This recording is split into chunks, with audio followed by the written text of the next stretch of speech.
Mata TV YouTube Indonesia dengan bangga mempersembahkan sebuah storytelling kekinian abad ini diangkat dari karya besar S.H. Mintarja yang sangat populer di masanya, berlatar belakang kisah tanah Jawa masa lampau, tepatnya di penghujung kejayaan kerajaan tanah Jawa dengan judul Api di Bukit Menoreh.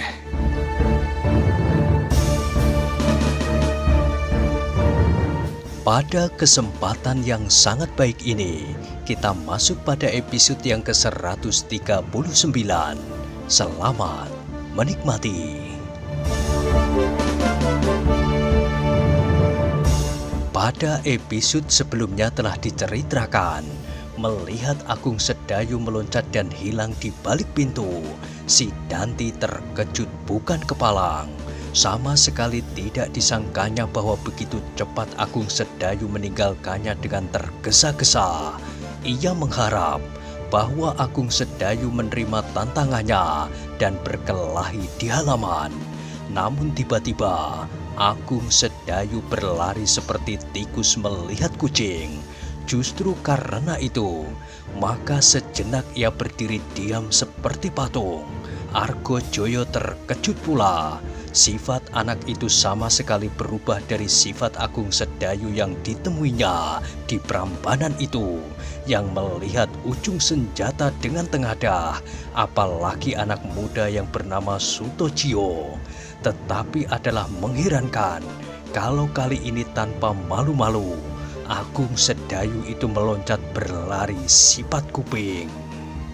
Sejenak kemudian, si Danti menyadari keadaannya, menyentak. Ia berkata, "Setan itu harus aku tangkap." Tetapi ketika si Danti meloncat terdengar Wuranto berkata, "Tuan, tunggulah." Si Danti tertegun, diawasinya wajah anak muda Jati Anom itu dengan heran. "Tuan, siapa tahu di dalam rumah itu ada beberapa orang yang telah siap menjebak Tuan."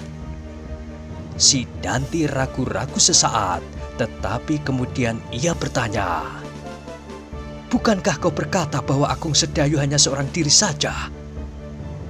"Itu menurut penglihatanku, Tuan. Tetapi siapa tahu bahwa 10 atau 20 orang telah siap menanti Tuan."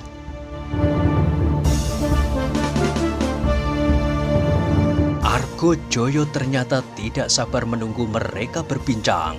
Ia tanpa berkata sepatah kata pun segera meloncat mendahului. Si Danti berlari melintasi halaman rumah Agung Sedayu. Si Danti pun segera menyusul sambil berkata, "Kalau kau takut, tinggallah di luar.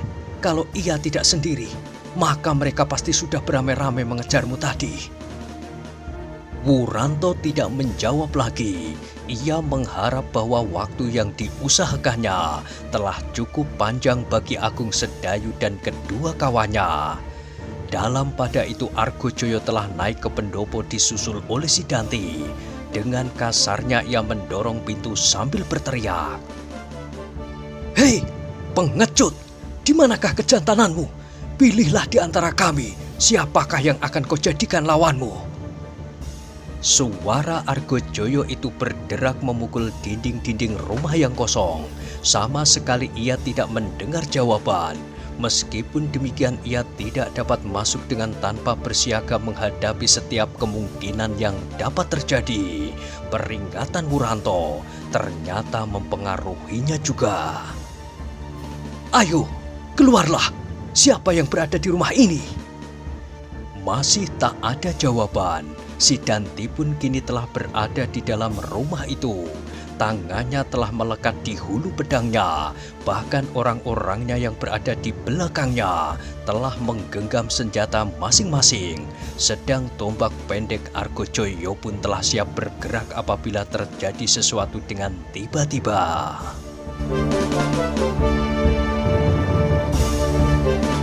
"Agung Sedayu!" Terdengar si Danti memanggil-manggil, masih tidak ada jawaban. Dengan marahnya si Danti pun segera menendang pintu-pintu dan perabot rumah yang memang telah porak-poranda.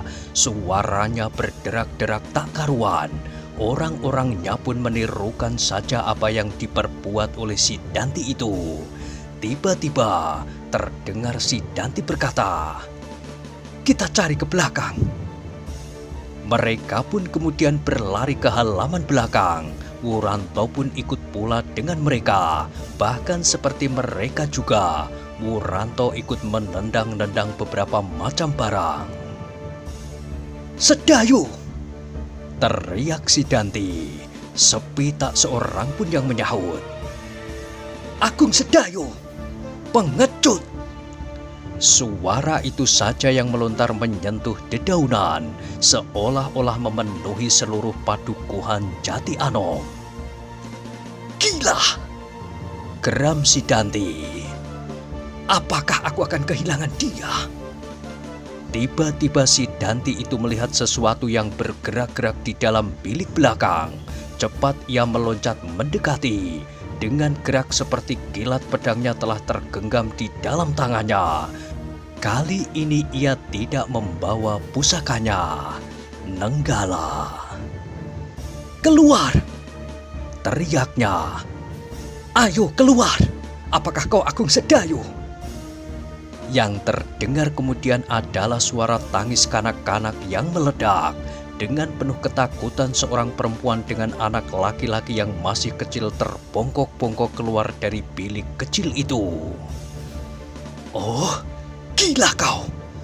bentak si Danti. "Di mana Agung Sedayu, hei?" "Agung Sedayu lari, Tuan," sahut perempuan itu. "Suruh anak itu diam!" teriak Argojoyo sambil menunjuk kepala anak itu dengan ujung tombaknya. "Cup, Ngger," desis perempuan itu sambil menggigil. Didekapnya anak itu di dadanya. "Suruh anak itu diam!" bentak Argojoyo pula. Perempuan itu menjadi semakin ketakutan. Dengan gemetar ia mencoba menahan tangis anaknya. "Cup, diam ya, Ngger." Tetapi anak itu masih juga menangis. "Di mana Sedayu?" sekali lagi si Danti membentak. "Lari, Tuan. Ia lari meloncat pagar dinding itu." "Kau berkata sebenarnya. Apakah anak itu tidak kau sembunyikan?" "Tidak, Tuan. Tuan dapat mencari di seluruh halaman ini."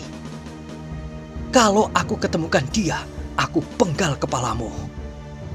Perempuan itu tidak menjawab, tetapi ia menggigil ketakutan.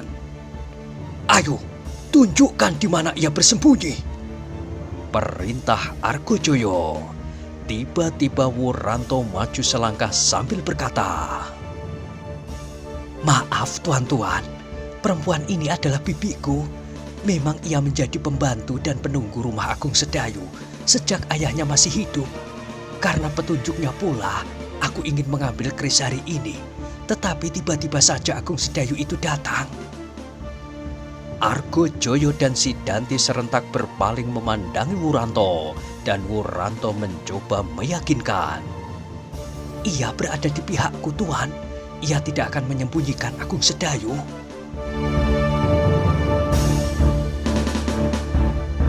Si Danti dan Argojoyo menjadi ragu-ragu sejenak.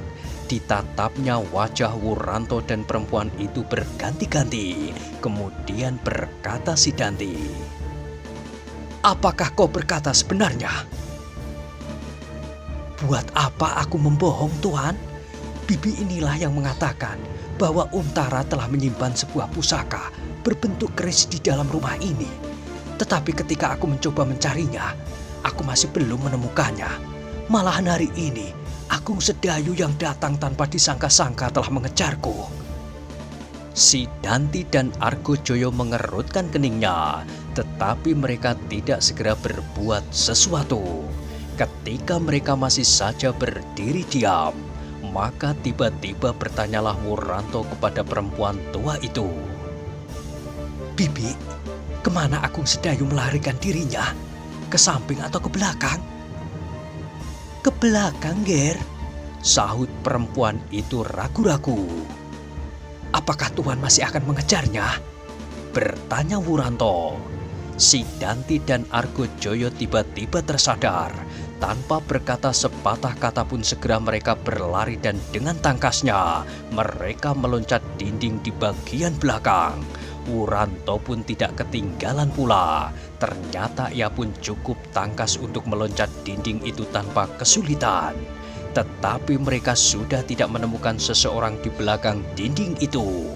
Meskipun demikian mereka masih mencoba mencarinya di sekitar halaman rumah Agung Sedayu. Bahkan sampai ke halaman rumah tetangga-tetangganya. Namun mereka sudah tidak menemukan Agung Sedayu.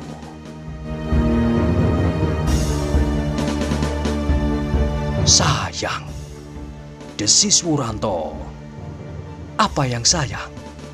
Bertanya si Danti. Monyet itu. Argojoyo mencibirkan bibirnya. Apa yang dapat kau lakukan seandainya kami menemukannya? Kau hanya mampu lari terpirit-pirit seperti anjing kena cambuk. Terasa dada Wuranto berdesir. Sesaat darahnya bergolak. Namun sesaat kemudian ia tersenyum kecut. Tetapi ia tidak menjawab sepatah kata pun. Meskipun demikian terasa alangkah menyakitkan kata-kata Argojoyo itu. Ia tahu bahwa orang-orang dari lereng Merapi adalah orang-orang yang pilih tanding. Bahkan anak muda yang bernama si Danti itu memiliki kemampuan bertempur yang hampir di luar kemampuan prajurit biasa. Argojoyo itu adalah pemimpin yang agaknya disegani juga. Tetapi untuk mendengarkan hinaan dari mereka, terasa telinganya menjadi sakit juga. Meskipun demikian, Wuranto harus menahan diri. Ia sedang melakukan tugas yang sangat berat. Karena itu ia harus dapat mengorbankan perasaannya dan bahkan harga dirinya. Pekerjaan yang tidak menyenangkan. Ia berdesah di dalam hatinya. Namun sedikit banyak terasa olehnya bahwa orang-orang lereng Merapi sampai saat itu tidak mencurigainya. Pekerjaannya kini tinggallah mencari kepercayaan yang lebih besar dan berusaha untuk turut serta ke sarang mereka. Setelah mereka tidak dapat menemukan jejak Agung Sedayu, maka si Danti kemudian berkata, "Apakah yang harus kita lakukan kini, Paman?" Argojoyo tidak segera menjawab. Diawasinya wajah Wuranto yang kemudian berpaling. Ia tidak mau berpandangan mata dengan paman si Danti yang kasar itu, supaya ia tetap dapat menahan diri dalam tugasnya. "Bertanyalah kepada pengecut itu," jawab Argojoyo. "Apa saja yang ingin dilakukan di kampung halamannya ini?" Si Danti mengerutkan keningnya. Baginya pamannya memang terlampau kasar menghadapi orang-orang yang sedang dipancing untuk berpihak kepada mereka. "Baiklah." Akhirnya si Danti itu menjawab, dan kepada Wuranto ia bertanya, "Wuranto, apakah yang sebaiknya kita lakukan? Apakah ada yang menarik di Kademangan ini untuk dikunjungi?" Wuranto menarik nafas dalam-dalam. Ia tahu arti pertanyaan itu. Si Danti dan Argojoyo ingin menemukan sesuatu yang mungkin berharga bagi mereka. Tetapi Wuranto pura-pura tidak mengerti maksud si Danti. Karena itu ia bertanya, "Apakah maksud Tuan?" Si Danti tersenyum. Kemudian katanya, "Apakah kau tahu di mana kami mendapatkan sesuatu yang dapat disumbangkan untuk perjuangan kami melawan ketamakan orang-orang Pajang? Pusaka misalnya, atau perhiasan untuk menambah bekal." "Di rumah Agung Sedayu ini ada pusaka, Tuan. Tetapi beberapa hari aku sudah mencarinya, namun belum juga ketemu." "Bodoh kau!" bentak Argojoyo. "Apakah kau tahu Di mana ada orang-orang kaya di Kademangan ini? Oh, desis Wuranto. Sekali lagi telinganya menjadi pedih. Tetapi Tuan, rumah-rumah itu telah pernah Tuan kunjungi. Mata Argojoyo terbelalak karenanya. Hampir ia mengumpat sejadi-jadinya. Tetapi si Dantilah yang mendahului sambil tertawa. Baik, memang barangkali kau benar. Hampir setiap rumah yang cukup menarik telah kami kunjungi. Lalu barangkali kau mempunyai pertimbangan lain. Wuranto menggelengkan kepalanya. Selain harta benda, apakah yang dapat kau sumbangkan? Bertanya si Danti. Apakah maksud Tuan? Si Danti tidak meneruskan kata-katanya, tetapi sambil tersenyum ia berkata, "Ah, hari telah siang. Apakah kita sudah cukup, Paman?" Lalu anak ini, berkata Argojoyo sambil menunjuk kepada Wuranto. Sebelum si Danti menjawab, Wuranto telah mendahului. Apakah Tuan akan segera kembali naik ke lereng Merapi? Aku menjadi takut Tuan, apabila nanti Agung Sedayu datang kembali. Si Danti tersenyum melihat Wuranto yang kecemasan itu. Katanya, "Lalu apa yang kau kehendaki?" Wuranto tidak segera menjawab. Ditatapnya wajah kedua pemimpin dari lereng Merapi itu berganti-ganti. Namun agaknya Argojoyo tidak begitu senang melihat sikapnya. Maka katanya, "Kenapa kau bertanya kepadanya? Biarkan saja apa yang akan dilakukannya."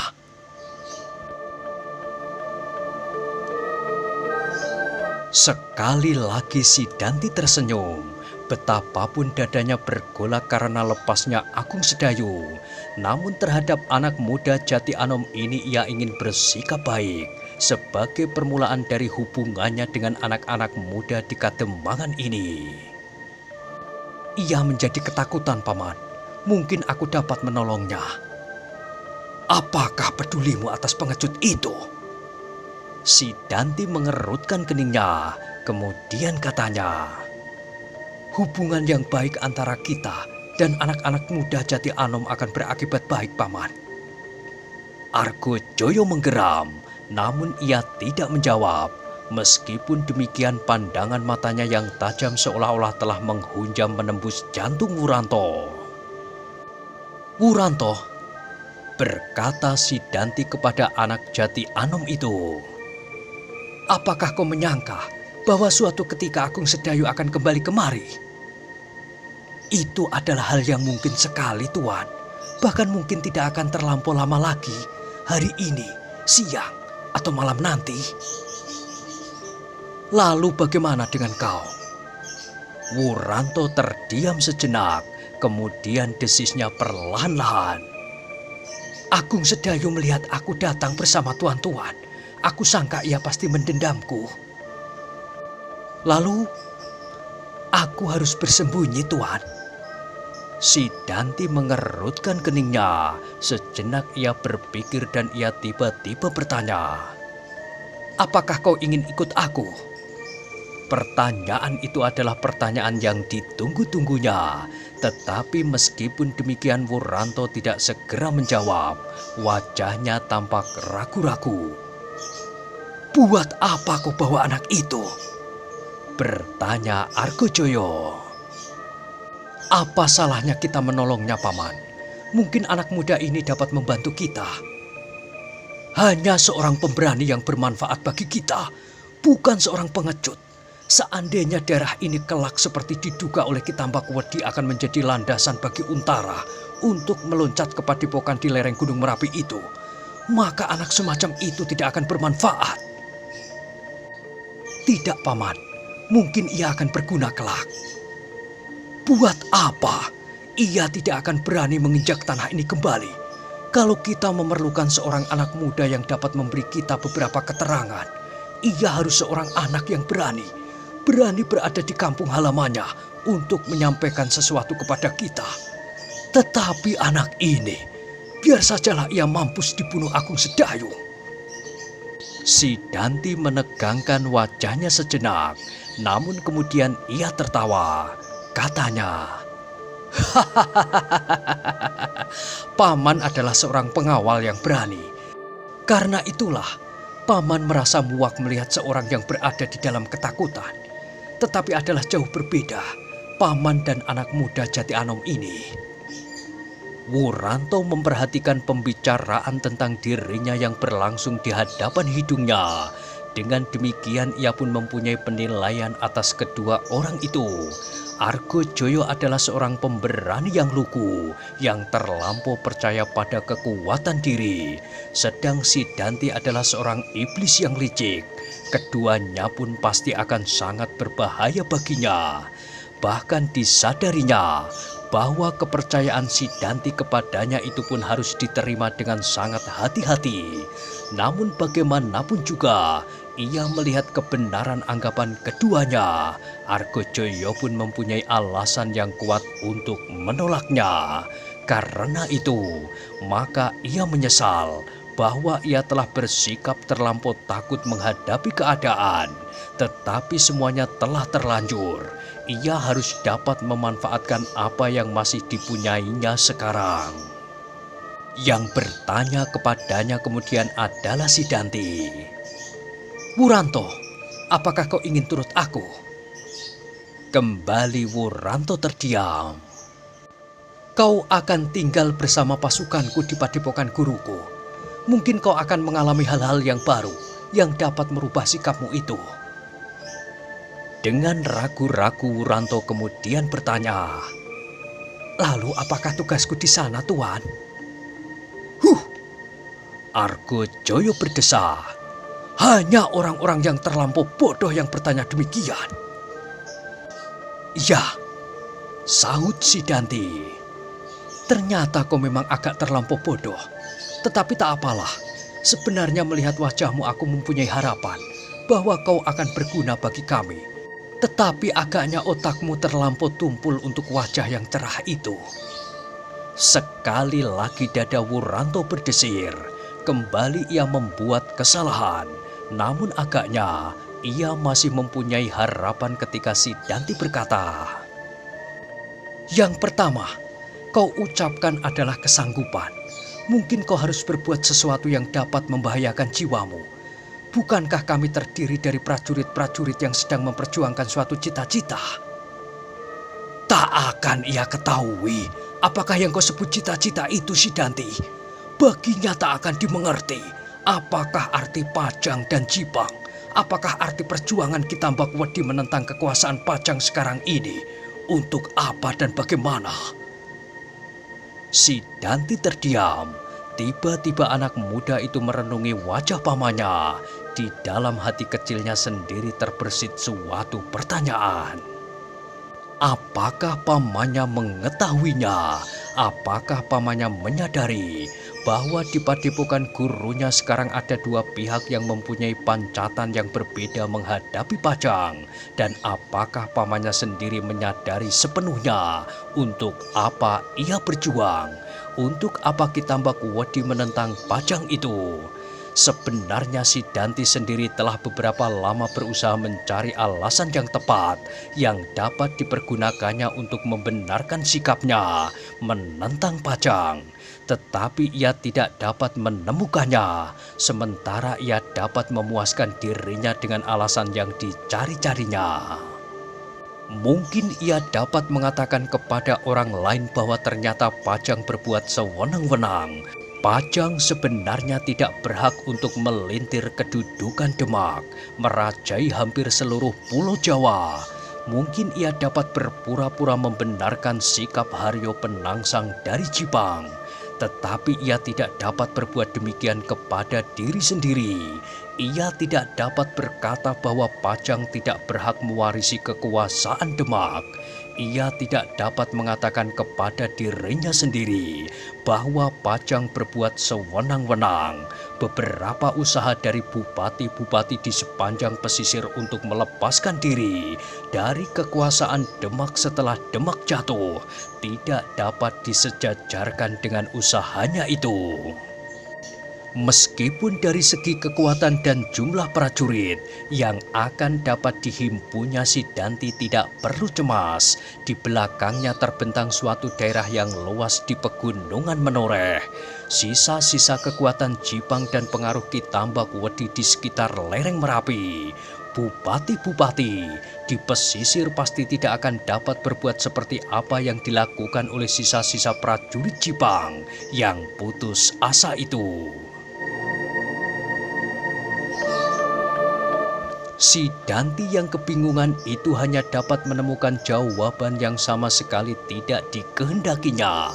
Meskipun demikian, setiap kali terdengar suara yang tidak diinginkannya itu, suara dari relung yang jauh di dasar hatinya, bahwa pemberontakan ini hanya sekedar didorong oleh nafsu, ketamakan, dendam, dan kebencian. Inikah cita-cita? Nafsu untuk berkuasa dan kedudukan yang baik dengan cepat, ketamakan yang berlebih-lebihan, dendam yang menyala-nyala di dalam dadanya karena kegagalannya selama ini. Sementara itu hatinya dibakar oleh kebencian yang hampir-hampir tidak dapat terkendali lagi. Wuranto, anak muda Jati Anom, masih berdiri di mukanya dengan wajah termangu-mangu. Kata-kata Argojoyo benar-benar telah mencemaskannya. Ia melihat orang itu sebagai seseorang yang banyak harus mendapat perhatiannya. Orang itu pada saat pertama telah tidak menyenanginya, maka bahaya daripadanya adalah bahaya yang pasti akan menjadi paling besar. Karena si Danti dan Wuranto masih juga berdiam diri, maka Argojoyolah yang berkata pula, "Nah, si Danti, tanyakanlah, untuk apa ia ikut ke padepokan Ki Tambak Wedi? Kau akan tahu dan kau akan dapat mengukur sampai di mana tingkat kecerdasan otaknya." Si Danti mengangguk-anggukkan kepalanya. Dalam kebimbangan terdengar ia bertanya, "Iya, untuk apa kau ingin ikut bersama kami, Wuranto?" Pertanyaan itu telah mendebarkan jantung Wuranto. Untuk masuk ke padepokan Ki Tambak Wedi memang bukan pekerjaan yang mudah. Ia harus berhati-hati menilai pertanyaan itu. Ia tidak akan dapat menjawab dengan alasan yang dibuat-buatnya, seolah-olah ia memihak kepada Jipang untuk menentang Pajang. Alasan yang terlampau dibuat-buatnya pasti akan menimbulkan kecurigaan atas mereka berdua setelah mereka kecewa terhadapnya karena kebodohannya. Karena itu maka dicobanya untuk menghindari jawaban atas pertanyaan itu. Katanya, "Bukankah Tuan yang telah menawarkan kepadaku untuk turut ke padepokan lereng Merapi?" Argojoyo mengerutkan keningnya. "Gila," desisnya. "Agaknya kau pandai juga membantah, tetapi jawaban itu hanya menambah keyakinanku bahwa kau benar-benar anak yang bodoh." Kemudian kepada si Danti ia berkata, "Lepaskan keinginanmu untuk membawanya." Tetapi agaknya si Danti berpendirian lain. Ternyata anak muda itu tertawa. "Hahaha, jawabanmu benar," katanya. "Memang akulah yang telah menawarkan kepadamu. Apakah kau ingin turut dengan aku ke lereng Merapi?" "Lalu bagaimana maksudmu, si Danti?" "Aku bawa orang ini, Paman. Mungkin justru kebodohannya itu akan dapat membantu kami dalam beberapa kepentingan yang sesuai dengan sifatnya itu." "Terserahlah kepadamu, si Danti. Mungkin juga ia dapat membantu mengambil air di pancuran atau memanjat kelapa di kebun-kebun." Si Danti mengangguk-angguk sambil berkata, "Mungkin, Paman, tetapi mungkin juga untuk kepentingan yang lain." Argojoyo tidak mau berdebat lagi dengan kemenakannya. Ia merasa bahwa si Danti lebih banyak berwenang daripadanya. Karena itu maka katanya kemudian, "Aku akan kembali." "Baiklah, Paman, kita kembali ke padepokan." Kemudian kepada orang-orangnya ia berkata, "Kita kembali sekarang." Argojoyo tidak menunggu mereka. Segera ia melangkahkan kakinya mendahului berjalan ke arah barat, memunggungi matahari yang sedang memanjat lebih tinggi menghadap lereng Merapi yang ujungnya menjadi kemerah-merahan, seperti sedang terbakar. Dari mulutnya mengepul asap yang putih, membumbung tinggi, namun kemudian menghambur karena sentuhan angin pagi.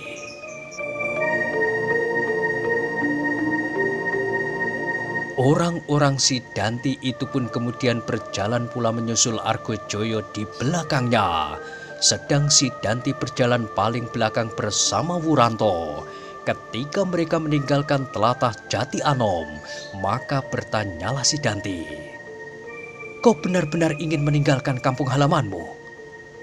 Wuranto memandangi wajah Sidanti dengan heran.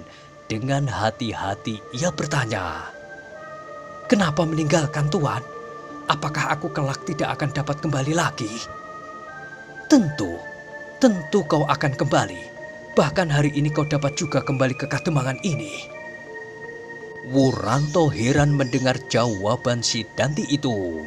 Hari ini ia dapat kembali ke Kademangan Jati Anom. Apakah maksudnya? Tetapi ia tidak segera menjawab ataupun bertanya. Ia menunggu Sidanti itu menyatakan maksudnya.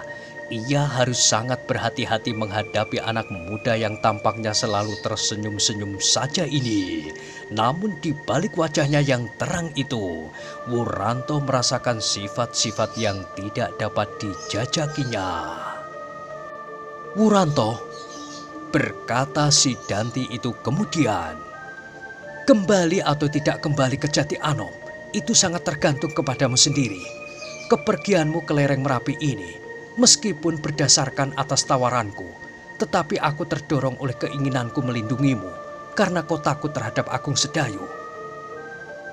"Oh," Wuranto hanya mengangguk-anggukkan kepalanya. "Apabila kau suatu ketika merasa berani datang kembali ke kampung halamanmu, apakah keberatannya?" "Tentu," sahut Wuranto dengan wajah yang bersungguh-sungguh. "Aku tentu berani datang kembali ke Kademangan ini." "Kenapa kau sekarang takut kami tinggalkan?" "Aku dapat kembali di malam hari, Tuan. Meskipun seandainya Agung Sedayu ada di rumahnya, maka aku akan dapat memilih jalan yang tak mungkin dilihatnya. Meskipun kami sama-sama anak Jati Anom, namun beberapa bulan terakhir Agung Sedayu tidak ada di rumah. Ia tidak melihat keadaan terakhir dari kampung halamannya, sehingga sudah tentu aku lebih mengenalnya. Apalagi di malam hari, dan lebih-lebih lagi apabila aku bersenjata seperti Agung Sedayu." "Kau ingin membawa pedang seperti aku?" "Aku memang pernah belajar bermain pedang." "Siapakah yang mengajarimu?" Wuranto mengerutkan keningnya, namun kemudian ia berkata, "Justru ayah Agung Sedayu semasa hidupnya." "Kisah Dewa?" Sidanti terkejut. Wuranto mengangguk. "Jadi kau murid Kisah Dewa?" "Tidak sepenuhnya, Tuan. Aku belum menjadi muridnya. Kisah Dewa agaknya ingin melihat apakah aku mampu menjadi muridnya. Tetapi sampai saat meninggalnya, aku tidak pernah dijadikannya muridnya. Mungkin pengaruh yang demikian itulah yang menyebabkan aku takut terhadap anak-anak Kisah Dewa. Apalagi dengan Untara. Kalau ia yang datang dengan tiba-tiba saat ini, mungkin aku sudah mati membeku."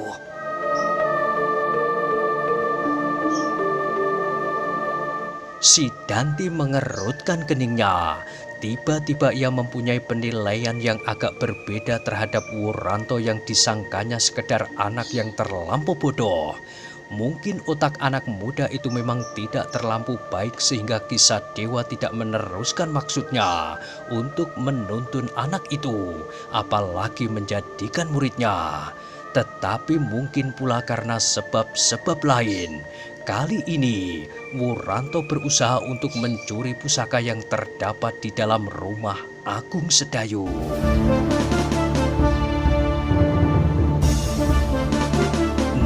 Nah, bagaimanakah kisah selanjutnya?